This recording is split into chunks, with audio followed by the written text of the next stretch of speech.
City of Lies is a movie that explores the murder of Christopher Wallace. Johnny Depp plays Russell Poole, the lead detective in the Christopher Wallace murder, and Forrest Whitaker plays Jack Jackson, the reporter who also for many years was investigating the case in his own way from a journalistic perspective, but wrongfully reported on the murder. And it's about these two humans' lives and how they intersect.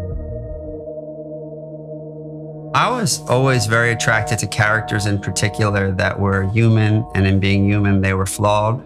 These concepts of humanity and flaws are very important in characters we portray in our film because they're relatable. We can connect with them and we can live vicariously through them, especially when you're telling this hard-hitting story that deals with an investigation of a murder and many of the things that are and are not proved, and trying to get the truth out there and trying to get justice for Voletta Wallace, Miss Wallace, and her family. You have to show all the human characters and the human sides. I got called into a road rage incident 8 miles northeast from where Christopher Wallace, the notorious B.I.G., had been gunned down 9 days prior.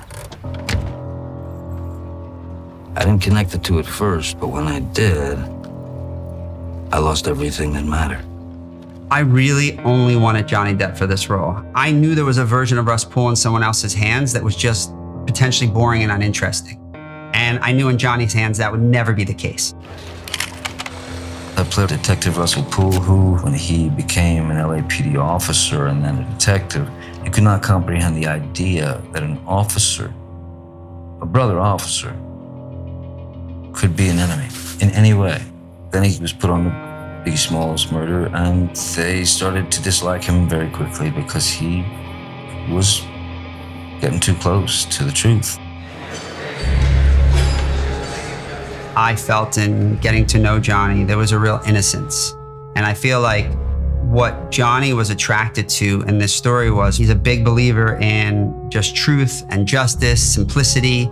And when you take all that and you understand, he looks at it through this innocent lens.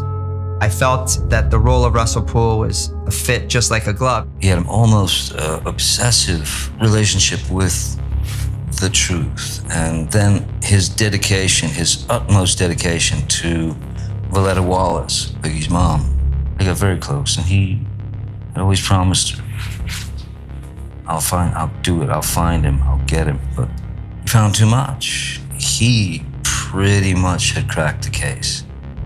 Brought it to the LAPD. They laughed him out, and he left the LAPD and spent the next 20 years obsessing and trying to get his story out. There were demons in him. They were going, just walk away, man, you know? But he didn't.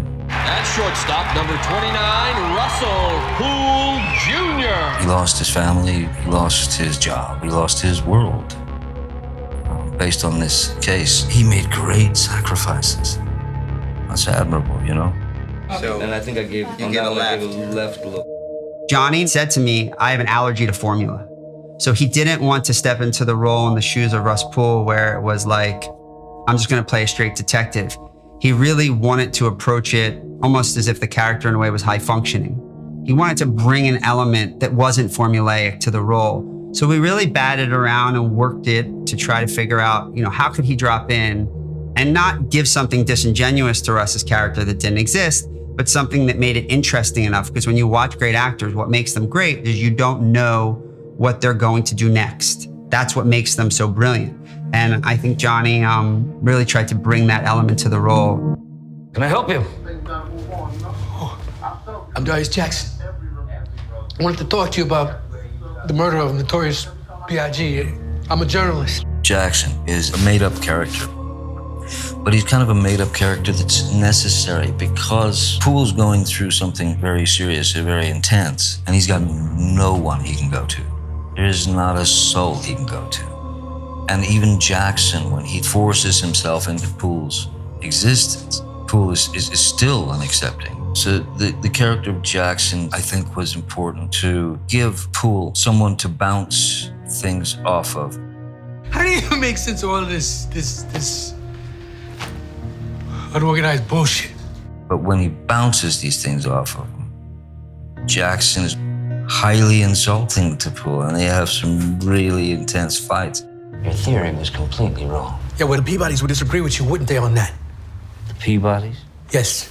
So you equate life and death with a fucking awards show. Jack Jackson's a man who was very lost. He had not gotten over the mistakes of his past. And I think he felt like a fraud.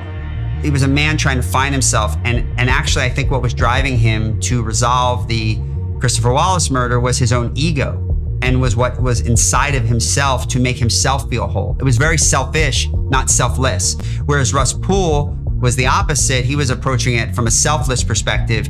They were polar opposites in that way. For me, Jackson is the alter ego of Poole, but almost the pessimistic side, almost like Poole facing a side of him that he is not and refuses to be.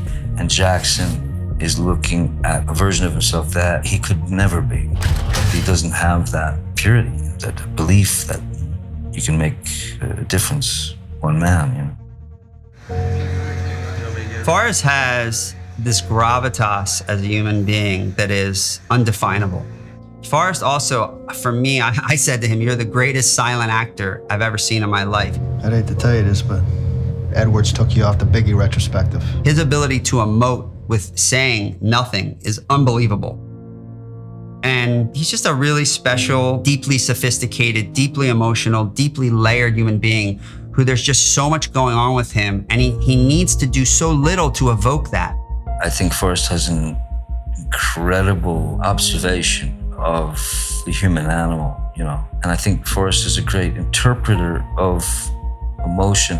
What he does in this film, he becomes so dedicated to waking Poole up, but it is his own journey.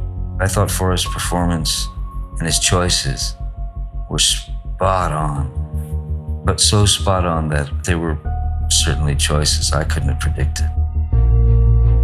Johnny's creative process is spur of the moment, and as he expressed to me, that he does all the work to prepare, but when he steps on set, he doesn't know what he's going to do. And that's the organic nature of being in the moment. That's the nature as an actor of being a great listener, but also being prepared enough that you're actually dropped into the moment and you don't know what you're going to actually actively do or say or how you're going to be. You're going to feel it and be dropped in. And we just work tirelessly to carve out, hopefully, human version that people love of Russ Poole and his commitment to what he believed was right.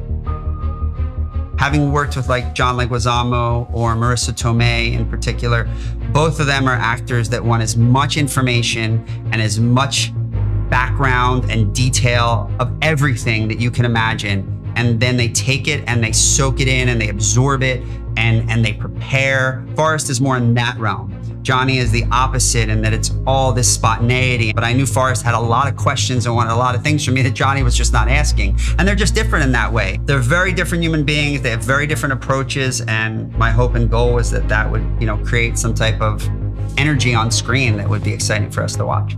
How am I supposed to trust a single word that comes out of your fucking mouth? You look at these walls.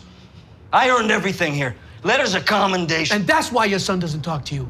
Johnny Depp was the icon of all icons. You go see a Johnny Depp movie because he's Johnny Depp. And equally, Forrest Whitaker. That's the gift they have and that's the beauty, but you want to break down the veneer of it, because if you're just sitting there and you're acutely aware that you're watching Johnny Depp or you're watching Forrest Whitaker, then I don't think we're achieving our goal. You want to get lost in the character in this movie. You want to live vicariously through these characters and you want to get lost into the film.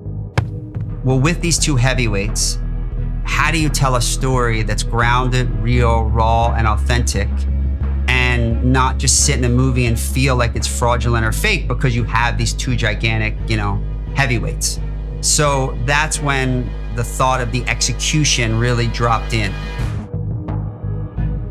We worked tirelessly to cast actors who were wonderful character actors that you had seen in movie after movie, but they were almost unrecognizable to you because they would slip in and out of roles. So really creating a fabric around them of not having these other icons, but just great actors that would embody these characters, i.e. these human beings, would flesh out the collective whole of the story.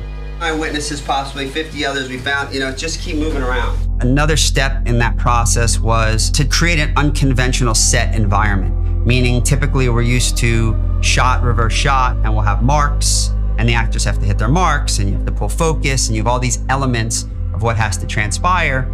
I removed, not in all of the scenes, but really in the dance, I would say, between Forrest and Johnny and the dance between the operators and our cinematographer, Monica Lancheska, I created this world where everybody could dance. And the idea was to break the barrier and to shoot Johnny and Forrest in a manner that was unconventional, so that essentially the feeling that you would create was less the feeling of a big familiar Hollywood movie. Somewhere docu-style, somewhere cinematic, somewhere fluid.